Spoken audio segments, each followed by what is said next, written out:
পায়রো গুলো জ্বালাবো, তারপর পায়রো বোঝে না, তুবড়ি বোঝে, তুবড়ি ফটকা যেগুলো থাকে না সাইডে সাইডে জ্বলবে।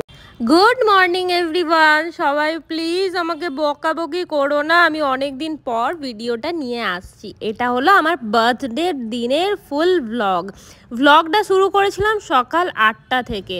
আর সকালটা শুরু করেছিলাম কি সুন্দর জিনিস দিয়ে, কি সুন্দর দৃশ্য দিয়ে, তোমরা দেখে নাও।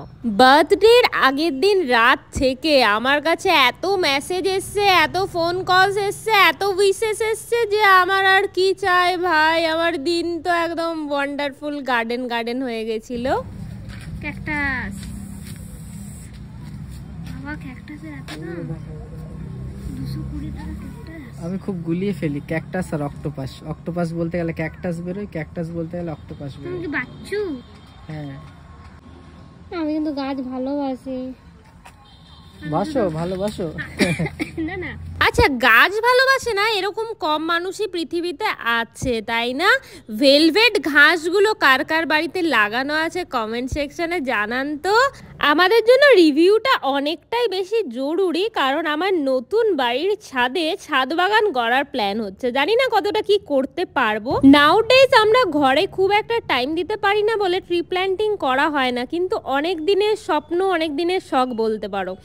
আর এই গাছগুলো মনে হচ্ছে না ছোট্ট ছোট্ট আঙ্গুর ফলের মতন দেখতে আর ছোট্ট ছোট্ট রোজের মতন দেখতে। সেদিন গেছিলাম ফেমাস নার্সারি জেমারিতে, আমাদের এখানকার ফেমাস নার্সারি একমাত্র ঠিকানা। মানে কোনোটাই ফেরত দেওয়া যায় না, চোখটা কোনো দিক থেকেই ফেরানো যায় না। গাছ হচ্ছে আরে বাস, দেখো ভেতরে এসে এগুলো সব টব না?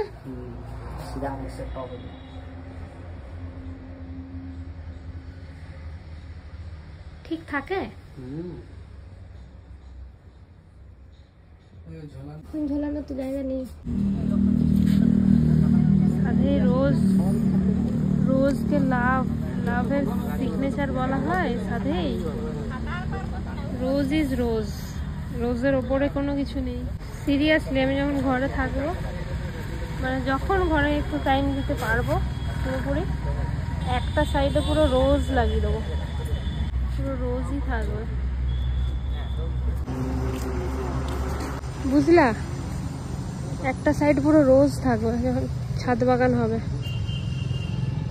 নার্সারি থেকে অ্যাটলিস্ট এই দুটো ট্রিজ নিলাম আমার ক্লাস সাজানোর জন্য। ট্রিজগুলোর নাম বলতে পারেন তাহলে কমেন্ট সেকশনে অবশ্যই বলুন। ফুচকা খেয়ে নিলাম, ঘরে এসে দেখি মা পায়েস রেডি করে রেখেছে। 1 চামচ মায়ের কাছ থেকে, 1 চামচ বাবার কাছ থেকে খেয়ে নিলাম। আমার বরমশাই বলল আমার থেকেও একটু খাও, তোমার জন্মদিন বলে কথা। মায়ের হাতের পায়েসের স্বাদই আলাদা, তাই না? আর বরমশাই বললো আমারও একটু লোভ লাগছে তাই খেয়ে নি।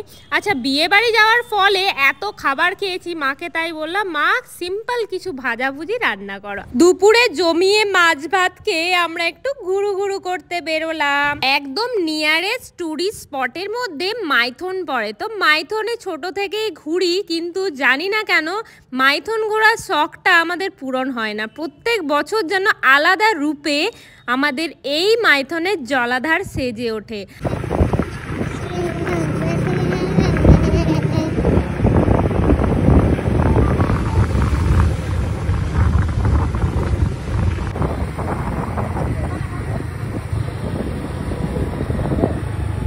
আচ্ছা, সুন্দর প্রকৃতি, নিজের হাতে আঁকা ল্যান্ডস্কেপ দেখলেই মন ভরে যায়।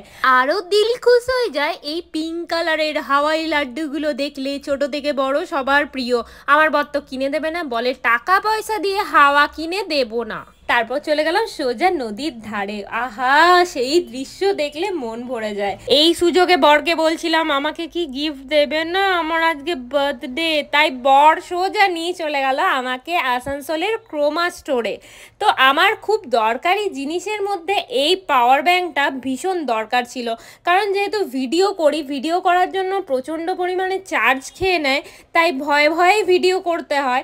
তাই বর বললো চলো আজকে সুযোগ হয়েছে তোমায় কিনে দিই। যেহেতু বর মশাইয়ের বার্থডে কামিং সুন, তাই উনি বলছিলেন এই ফোনগুলো দেখে রাখো, আমাকেও গিফট করতে হবে। তো দেবে তবে তো দেখো লুকটা দেখো, তুমি কিনলেও বলবে আমি গিফট করেছি। দেখি বার্থডে গিফট হয়ে গেল, ব্যাস এবার ওনাকে বার্থডে গিফট দিতে হবে, মানে আমাকে দেওয়ার পর ওনার ইয়ে থাকবে যে ওনাকেও দিতে হবে।